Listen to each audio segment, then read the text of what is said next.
বন্ধুরা, ছাদে এই চীনা হাঁস কয়টা আর এই যে দুইটা রাজহাঁসই বেঁচে আছে। এছাড়া এই ছাদে আরেকটা সিল্কি মুরগি বেঁচে আছে। আর পুরা ছাদটাই আমার এই ছাদের দ্বিতীয় অংশ খালি করে দিয়েছে। হ্যাঁ, এই বার্ড ফ্লু ভাইরাস দেখতে পাচ্ছেন কেমন করছে। এটাও কিন্তু টাল হয়ে গিয়েছে। আসসালামু আলাইকুম রহমতুল্লাহি আবারাকাতুহু। হ্যালো গ্রুপ পক্ষ থেকে ছাদ বাগানের সবাইকে স্বাগতম।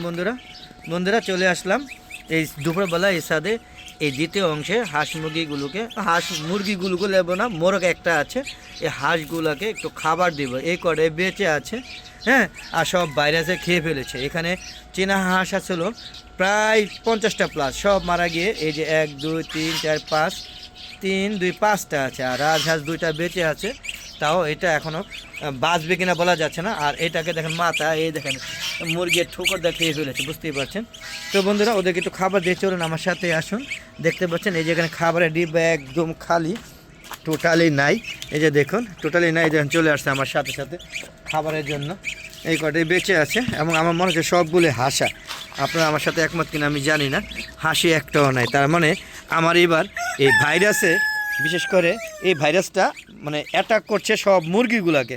দেখেন এই যে মোরগটা, এখানে মোরগটা বেঁচে আছে, দেখেন সবাই খেতে আসছে। দেখেন আমাকে পাগল বানিয়ে ফেলছে। আপনারা দেখেন বন্ধুরা, আমি খাবার দিব কি, হ্যাঁ দেখেন এই যে দেখেন কীভাবে দিই, এই যে দিচ্ছে খাবার, এই দেখেন এখন এগুলো সব খেয়ে নেবে।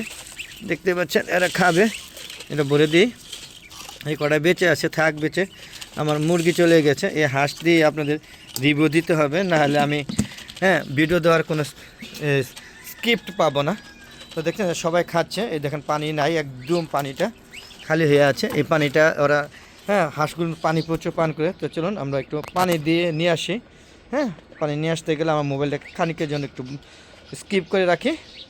বন্ধুরা পানি নিয়ে আসলাম, এই যে দেখেন পানি নিয়ে আসছি। একজন মানুষ তো, তাই আমি ক্যামেরাম্যান।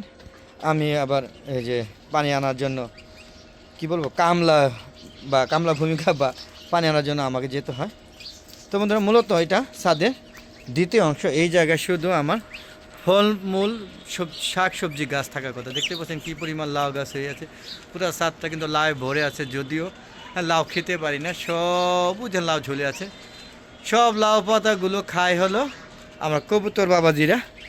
আর দেখেন, আর কবুতরে খায় হলো আবার বাজ পাখিগুলো একটা ইচ্ছে মতো নিয়ে যায়। দেখেন এটা একটা টক মিষ্টি আম গাছ, প্রচুর মুকুল হয়, আম হয় 2টা বা 3টা। গতবার কিন্তু এরকম মুকুল হয়ে একটা আমও হয় না। এবার জানি না কয়টা হয়, তবে প্রচুর মুকুল হয়। এইবার লাগলাম মুস্তাদ।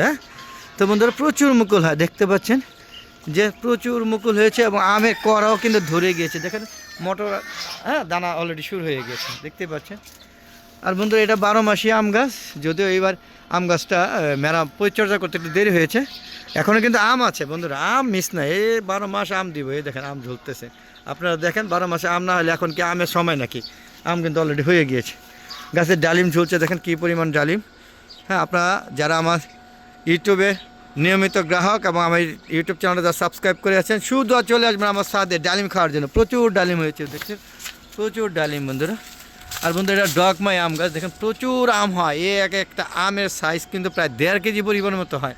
প্রচুর বড় বড় আম হয়, বাট এই আমগুলো একটা পাকায় খাওয়া যায় না। যখন এটা বাড়তি হয় তখন ফেটে যায়, ফেটে গিয়ে পচে যায়। বন্ধুরা দেখেন এটার মধ্যে পোকার অ্যাটাক বেশি করে। তবে এটা যখনই বিচিটা বাড়তি হয়, মানে বড়টা বাড়তি হওয়ার আগে যদি খেয়ে ফেলা যায় বা আচার বানিয়ে ফেলা যায় তাহলে হয়। কীটনাশক ব্যবহার করি না হাঁস মুরগির জন্য, তবে এবার কীটনাশক দিব, যেহেতু মুরগি নাই, হাঁসগুলোকে বন্দি করে ওরা কীটনাশক দিব। আপনারা দেখতে পাচ্ছেন কী পরিমাণ মুকুল হয়েছে, দেখেন পুরো গাছটা প্রচুর পরিমাণে মুকুল হয়েছে। আর দেখেন এই যে একটা সবেদা গাছ, আপনারা যদি বাড়ির ছাদে টপ ফ্লোরে যদি এরকম একটা সবেদা গাছ লাগান, আপনার কি মনে হয় যে আর সবেদা কিনা খেতে বছর 2টা সারা বছর সবেদা হবে, সারা বছর, এবং গাছেই পাকে এবং গাছ প্রচুর মিষ্টি। আমি গাছটাকে একটু পরিচর্যা করে দিয়েছি, সেটা হলো ওটাকে একটু পটাশ, তারপর ব্রোন, সাইট্রিক অ্যাসিড, তারপরে আরও কয়েকটা দিয়েছি, ওষুধ দিয়েছি, পটাশ দিয়েছি। এগুলো দেওয়ার কারণ হচ্ছে গাছটা যেন ফলটা বড় হয় এবং প্রচুর মিষ্টি হয়। বিশেষ করে মিরব পটাশটা দিলে ছাদে ফলনগুলো বড় হয় এবং মিষ্টি হয়। আর বিভিন্ন ধরনের অনুখাদ্য দেওয়া হয়েছে।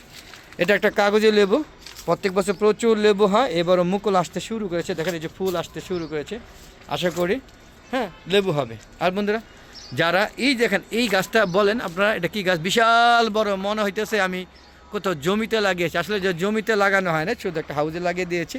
এটা পানি ফল গাছ, অনেকে বলে আরমুজ, অনেকে জামরুল, যে যেটা বলে, প্রচুর জামরুল ধরে। আর এই ফলগুলো আমরা খেতে পারি না, খায় কেটা ওই যে বুলবুলি বাবাজি পাখিটা। আর এই যে দেখুন আমার নারকেলি কুল গাছে এখনও নারকেলি কুল ঝুলছে, আপনারা দেখতে পাচ্ছেন, ওদিকে যেতে পারছি না। হ্যাঁ এদিকে প্রচুর নারকেল কুল এখনও ছাদে, গাছটাকে কেটে দিব কিছুদিনের মধ্যে।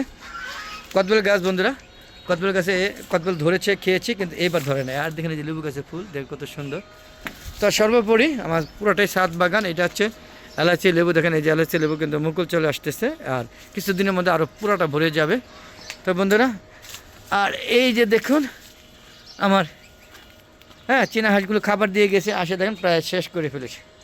তো বন্ধুরা এটা ছাদে দ্বিতীয় অংশ, সম্পূর্ণ গাছে এখন মুকুলের সময়, তাই মুকুল চলে আসছে, ভরা গাছ ভরা মুকুল। হ্যাঁ আর যদি বলি মুকুল ভরা গাছ, গাছ ভরা মুকুল, কিন্তু এবার জাম গাছে মুকুল আসে নাই, আর লিচু গাছে মুকুল আসে নাই, তাই সিদ্ধান্ত নিয়েছি জাম গাছটাকে কাটিং করে দিব। তো বন্ধুরা দেখতে পাচ্ছেন কী পরিমাণে বড়ই হয়েছে, একটু দেখুন আপনাদের। হ্যাঁ মাটিতে যারা লাগান তাদের তো মানে এত বড়ই হয় না, দেখেন কী অবস্থা, বোরের দিকে একটু দেখেন, একদম পাগলের মতো বড় হয়েছে, পাগলের মতো। দেখেন কি সুন্দর গোলাপ ফুল, মিষ্টি সুবাস, হ্যাঁ মিষ্টি সুবাস শুরু হয়ে গিয়েছে। দেখেন ল্যাংড়া গাছ থেকে শুরু করে সব গাছে মুকুল চলছে। তো এই ছিল আজকে ছাদের দ্বিতীয় অংশ। বন্ধুরা কেমন লাগলো অবশ্যই কমেন্টকে জানাবেন। আর বন্ধুরা দেখেন আমি ছাদে কিন্তু খেজুর গাছও লাগিয়ে দিয়েছি, দেখছেন। তো বন্ধুরা যদি ভালো লাগে অবশ্যই আমার চ্যানেলটাকে সাবস্ক্রাইব করে পাশে বেল আইকনটা ক্লিক করে দিবেন। আর বন্ধুরা প্লিজ প্লিজ আমার চ্যানেলটাকে সাবস্ক্রাইব করবেন এবং শেয়ার করে সবাইকে দেখার সুযোগ করে দেবেন, আর সম্পূর্ণ ভিডিও দেখে সুন্দর সুন্দর মতামত করবেন। আর বন্ধুরা আমার সাথে থাকবেন, কারণ ভাইরাসে তো সবাই আমাকে ছেড়ে চলে গিয়েছে, আপনারা যেন ভাইরাসে না ধরে, আপনারা আমার সাথে থাকবেন এই আশা ব্যক্ত করে আজকের মতো শেষ করছি। আসসালামু আলাইকুম ওয়া রাহমাতুল্লাহি ওয়া বারাকাতুহু। বন্ধুরা আবার দেখা হবে, ততক্ষণে বিদায়।